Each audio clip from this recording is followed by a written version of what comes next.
Welcome back. Approaching 6:25. Storytime with Aunt Phil is back on Daybreak. And to kick things off, we're going to focus on the upcoming Memorial Day holiday. Yeah, it's time to honor the men and women who have given the ultimate sacrifice for our freedoms. And as author Laurel Bill tells us, that includes the sacrifice hundreds of soldiers made 74 years ago this month in Alaska.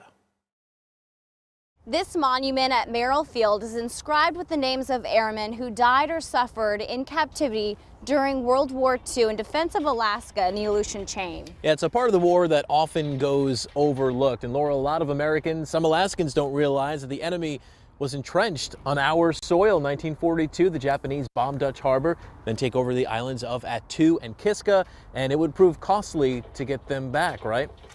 The Aleutian campaign was the second most costly battle in proportion to the opposing enemy in the Pacific. They also said that that campaign was the most dangerous and difficult of all modern warfare. Let's start with the island of Attu. What did it take to win that back? In early May 1943, 15,000 American troops landed at Attu, and that was the first amphibious island landing in the history of our military. The rocky terrain, you had the mist and the fog and the horrible weather they had to battle in addition to enemy bullets. A campaign that was only supposed to be a couple days stretched into weeks. And it wasn't until May 29th that the American pincers actually closed in. And then the Japanese decided to have a last banzai charge to try and take over the Americans. But of course, when they realized it would not work, they were not the type of people to surrender.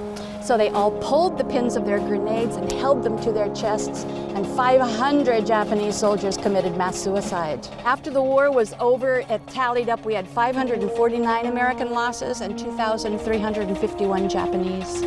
And what about Kiska? How did U.S. forces get that island back? Well, in August, we had 32,000 American and Canadian troops land on Kiska, only to discover there were no enemy there. Under the cover of darkness and fog, the Japanese had brought in submarines and taken away 5,000 troops. But that doesn't mean we didn't lose anyone, because about 200 casualties due to the island being booby-trapped, as well as a mine in the harbor blew up a destroyer. Other casualties that you don't think about also included trench foot. Now that's brought on by bad weather, wet, insanitary conditions. That affected many of our GIs. In fact, when many of them got home, they ended up having to have their feet amputated. And a lot of those American troops eventually brought here and buried in Anchorage, along with some of the Japanese.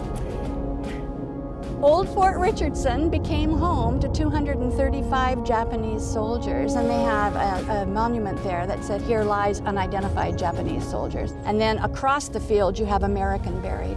So a lot of lives lost. That was just one part of one more. Certainly something to think about this Memorial Day weekend as you're out and about with friends and family.